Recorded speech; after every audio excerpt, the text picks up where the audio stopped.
So one of the great things about living on the lake when I'm here at the cabin is I'll use a sous vide to be able to do the cooking because I want to save a lot of time. I want to be able to cook a lot, and ultimately I want the food to be good. So yeah, if you haven't known, I'm a foodie and I love this. So you'll see that I've actually put a tenderloin with maple and with rosemary inside a bag, and it's underwater. Right now, this is cooking and it's circulating water and it's cooked. This thing is finished. So now what I'll do is I'll stop the sous vide and I'll actually take this out of the bag. And what I'm gonna do is I'm gonna finish it with dragon's breath. What's dragon's breath, Joe?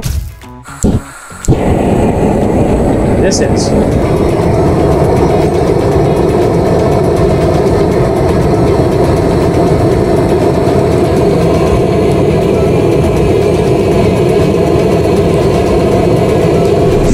Take that, Game of Thrones.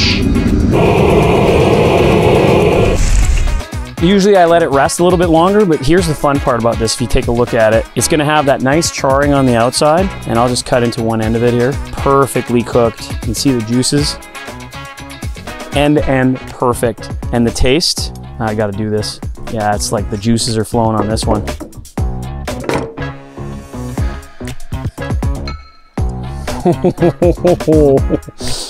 And that, my friends, is one of my passions.